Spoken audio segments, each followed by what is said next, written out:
नगर से 8 किलोमीटर दूर कटनी मार्ग पर संचालित श्री विद्यासागर गौ संवर्धन एवं संरक्षण समिति के द्वारा गौशाला संचालित है। इस समिति पर बजरंग दल व विश्व हिंदू परिषद द्वारा बीते दिनों प्रशासन को समिति की तानाशाही भ्रष्टाचार के विरोध में ज्ञापन सौंपा गया था। ज्ञापन पर कोई कार्रवाई न होने पर बुधवार को विश्व हिंदू परिषद बजरंग दल के नेतृत्व में सर्व हिंदू समाज द्वारा विशाल जन आंदोलन, नगर बंद व चक्का जाम किया गया। इसकी वजह से नगर में कुछ दुकानों को छोड़कर पूरी तरह से बंद सफल रहा। सर्वप्रथम सैकड़ों की संख्या में सर्व समाज के लोग स्थानीय जगदीश स्वामी मंदिर परिसर में एकत्रित हुए। दोपहर लगभग 12 बजे जन समुदाय के साथ बस स्टैंड मेलोनीगंज से नारे लगाते हुए मोहनदरा तिराहा पहुंचे, जहां बीच सड़क पर बैठकर चक्का जाम किया। लगभग 2 घंटे तक मार्ग अवरुद्ध रहा।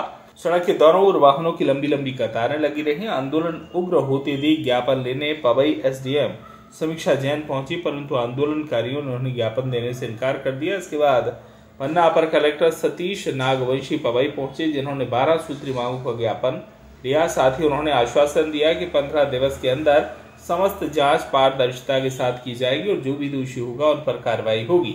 इसके साथ ही उन्होंने कहा कि कलेक्टर के आदेश पर एक 3 सदस्यों की कमेटी का गठन किया गया है, जो 15 दिवस के अंदर इसकी जांच करेंगी, तब जाकर कहीं आंदोलनकारी माने।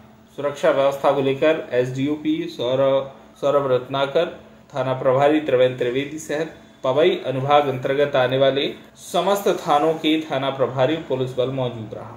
जैसा कि पूर्व में ही 29 जनवरी बुधवार को नगर बंद और चक्का जाम में आम लोगों के सहयोग की अपील की गई थी। लोगों ने अपने अपने व्यापारिक प्रतिष्ठान स्वेच्छा से बंद रखे, कहीं कहीं दुकानें खुली रही, आवागमन कुछ देर के लिए बंद रहा तथा आंदोलन शांतिपूर्ण रहा। भव्य और दिव्य आंदोलन समस्त समाज के सहयोग से हो पाया है, जिसमें आंदोलन में कुछ जो गौशाला समिति है उसके विरोध में हम लोगों ने कुछ बिंदु शासन प्रशासन को सौंपे हैं। उन्होंने हमें 15 दिवस का टाइम मांगा। एक 3 सदस्यीय समिति गठित की है।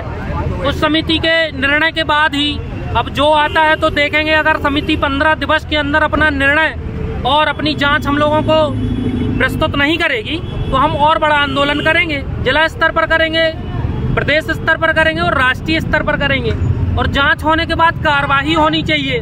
जांच इसका हम लोगों का जांच उद्देश्य नहीं है। हम लोगों का उद्देश्य ये भी है कि गौशाला सुचारू रूप से चले, उनको सुविधाएं, गायों की सुविधाओं के लिए जो हम लोगों ने इतना बड़ा प्रयास किया है, आंदोलन किया है, किसानों के हित के लिए जो आंदोलन किया, किसानों से पैसे न लिए जाएं, किसानों की सुविधाएं दी जाएं। हर पंचायत में गौशाला बनी है, उनको सुचारू रूप से चलाया जाए तो किसान यहाँ वहाँ भटकेगा क्यों।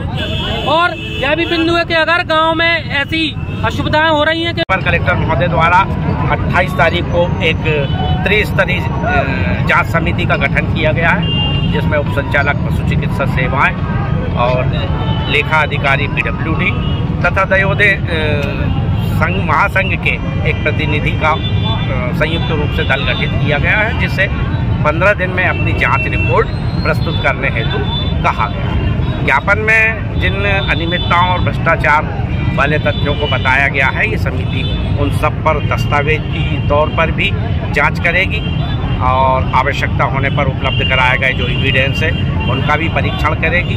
और उसके बाद जो जांच के रिपोर्ट आती है, यदि कोई ऐसी अनियमितता भ्रष्टाचार कोई पाया जाता है तो कलेक्टर महोदय और जिला स्तरीय एक समिति होती है गौशाला प्रबंधन के संबंध में, वो आगामी कार्यवाही के लिए निर्णय। पवई से रविशंकर सोनी की रिपोर्ट।